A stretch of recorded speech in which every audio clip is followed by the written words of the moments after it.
नमस्कार मित्रों, स्वागत है एक बार फिर से आपका हमारे चैनल जे वीडियोस में। पिछले एपिसोड में हमने देखा कि किस प्रकार से सभी देव और असुर एकत्रित हो गए हैं समुद्र मंथन के लिए, और समुद्र मंथन के लिए जिन चीजों की आवश्यकता थी, जैसे कि मथने के लिए हमें एक ऐसी वस्तु चाहिए थी जो इतने बड़े समुद्र को मथ सके।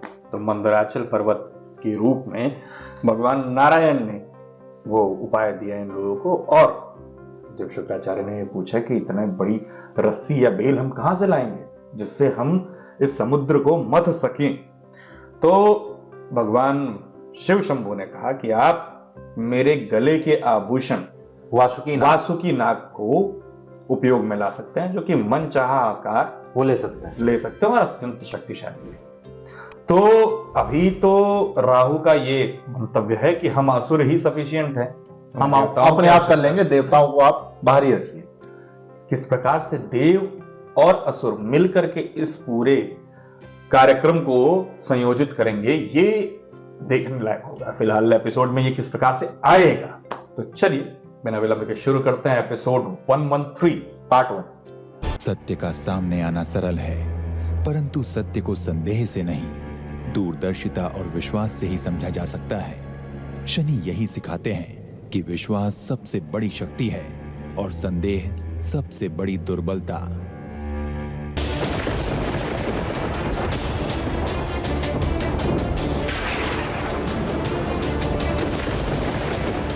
अनर्थ हो जाएगा शनि।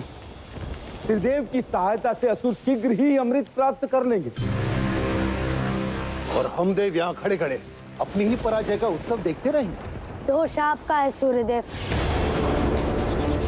क्या आप जानते नहीं कि राहु की सोच क्या है?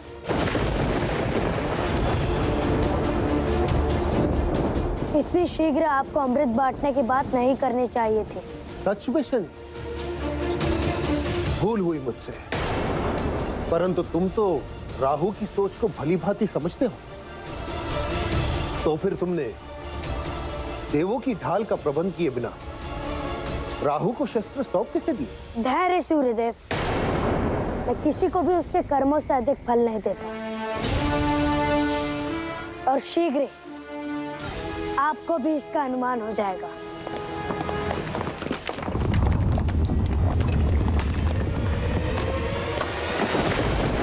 कैमरा में अच्छा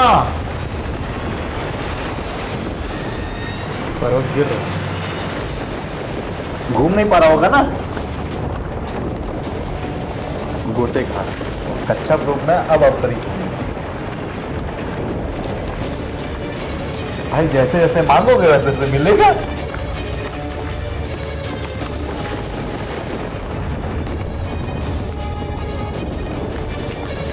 भाग्य सारे रोक पाना भी असंभव है ना।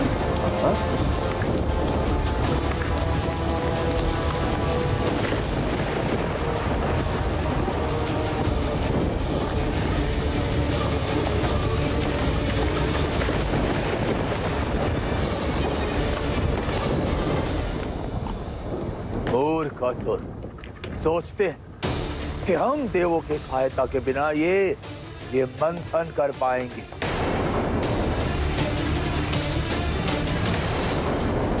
आधे असुर मंदराचल के नीचे दबकर मर जाएंगे और शेष मंथन नहीं कर पाएंगे। आप भूल रहे हैं सूर्यदेव, इस समय अमृत की आवश्यकता दानवों से अधिक देवों को अपनी खोई हुई श्री और शक्ति को पुनः प्राप्त करने का। जब स्वयं के प्राण संकट में तो शत्रुता नहीं निभाते देव। इस समय असुरों की रक्षा में ही आपकी रक्षा है।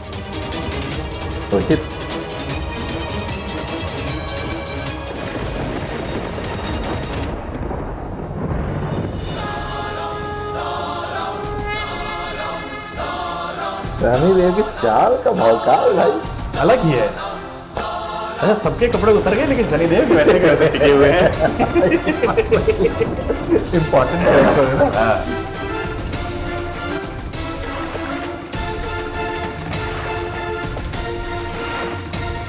बिना श्रृंगार के तो हम केवल देवराज इंद्र अब सूर्यदेव दिख रहे हैं। नहीं, देव विश्वकर्मा जी भी तो है। ये दोनों लोग ज्यादा दिख रहे हैं ना फोकस में।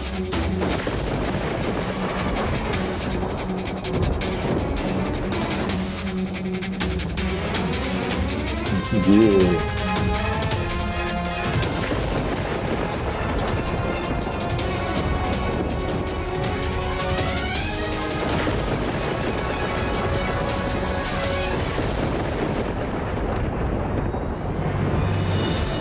सूर्यदेव अब बाहुबली आप धोनी का हो सकता है। हाँ भाई, तब फाइट दिए थे।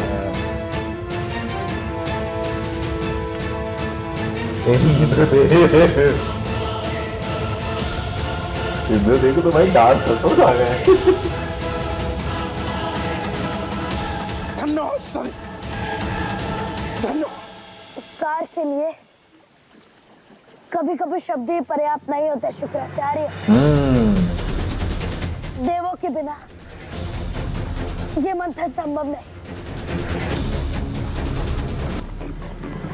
और यदि आपको देवों की सहायता चाहिए तो आपको वचन देना होगा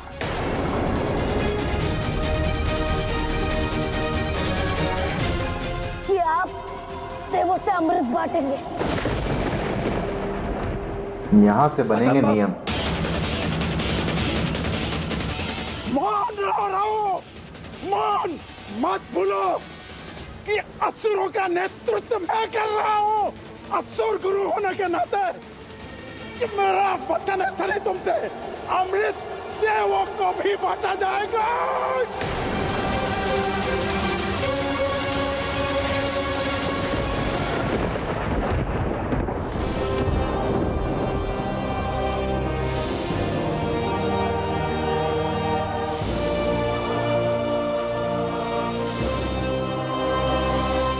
हमने मंत्रांचल को स्थित कर दिया है,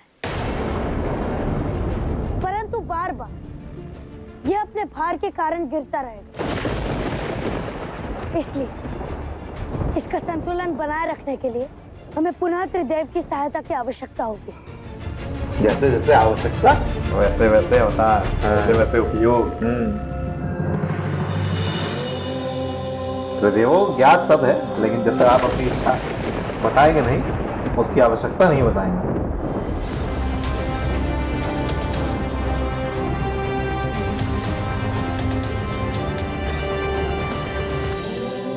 कहो शनि, कैसे स्मरण किया? आदेव, मंदराचल पर्वत अपने भार के कारण असंतुलित हो रहा है प्रभु। इसे संतुलित किए बिना मंथन संभव नहीं है प्रभु। सहायता कीजिए प्रभु।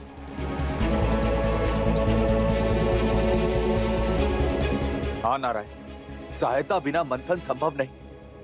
सहायता करें प्रभु।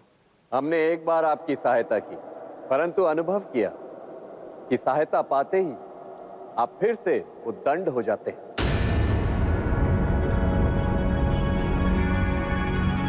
छल और द्वंद्व पर उतर आते हैं। ऐसे मनस्थिति वालों की भी सहायता भी अपराध होती है। इसीलिए इस बार हम आपकी सहायता नहीं कर सकते। वचन देना होगा, वचन मांगना।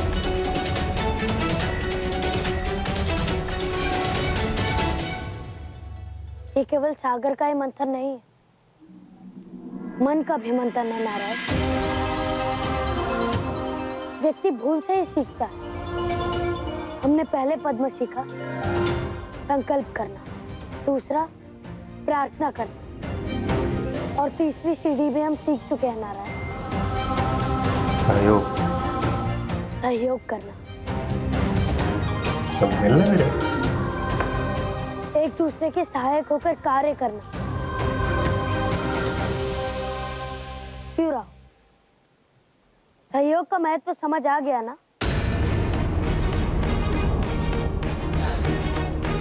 उत्तर दो राव। समय और वायु की धारा बदलते समय नहीं लगता शनि। मंथन प्रारंभ होने दो। मेरा समय आते ही मैं वही करूंगा जो मैंने सोचा है। मुझे सीख मिल गई है। क्षमा करें, दोबारा ऐसी भूल नहीं होगी।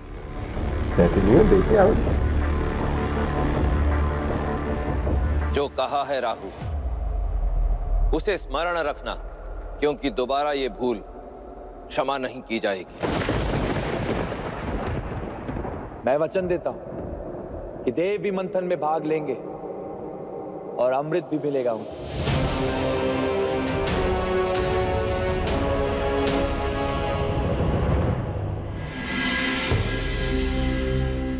मद्रांचल को स्थित करने के लिए हमारी सहायता कीजिए प्रभु।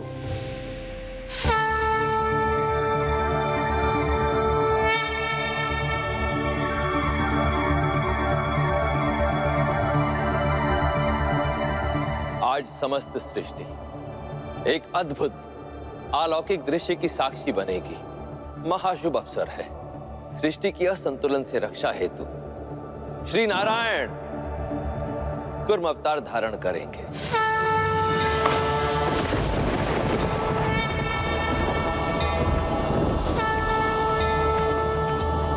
जय हो नारायण, जय।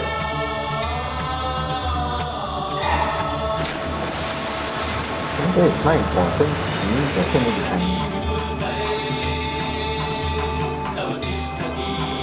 संसार के संचालक अपना दायित्व निभाने हेतु समस्त सृष्टि का भार वहन करेंगे।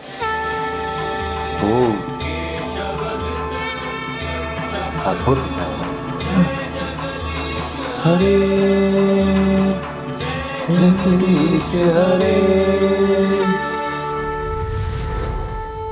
अब नारायण भी इसके भागीदार। ओम नमो नारायणाय। हे वासुदेव जगत पिता परब्रह्म परमेश्वर, जिस प्रकार से इन्होंने मानव की रक्षा या मानव जाति या दानव जाति, असुर जाति, देव जाति, सभी जातियों की रक्षा के लिए जिस प्रकार से संतुलन बनाने के लिए भगवान ने कच्छप अवतार लिया। दरअसल भगवान नारायण ने जब भी अवतार लिया है तो उन्होंने केवल संतुलन बनाने के लिए ही अवतार लिया है। हर युग में, हर प्रत्येक युग में उन्होंने अवतार लिया। और जिस प्रकार का दिव्य दर्शन हम लोगों ने किया, अनुभव किया कि किस प्रकार से उस समय, उस वक्त जो लोग भी वहां मौजूद रहे होंगे, उन्होंने इस दिव्य, अलौकिक और अविस्मरणीय पल का आनंद लिया होगा। बहुत ही दिव्य था सच में। तो और हमें ऐसा लग रहा था कि ये प्रकरण दिखाया नहीं जाएगा, कि स्टेप बाय स्टेप दिखाया जा रहा है। कि ऐसा लगा कि वो पर्वत अब आवश्यकता है, क्योंकि असुर हावी पड़ गया था। असुरों का ये कहना था कि हम ही मंथन करेंगे, लेकिन जब असुरों को ये ज्ञात हुआ कि ये पॉसिबल नहीं है, पर्वत गिर रहा है, तो बार-बार अस्थिर हो रहा है। और यूं कह लें कि देवताओं की रक्षा हेतु ये प्लान, योजना बनी। तो अब देवताओं ने भी भाग ले लिया है और उस पे राहु भी एग्री हो गए हैं। आपके समक्ष सब लोग एकत्रित होकर के इस सागर मंथन में भाग ले रहे हैं। तो चलिए हम भी देख करके इस सागर मंथन में भाग लेंगे। फिलहाल अगले एपिसोड, अभी तो बहुत अद्भुत चीजें देखने बाकी रहेगी। इस एपिसोड को करते हैं यही समाप्त। मिलते हैं नए के साथ, तब तक के लिए राधे राधे।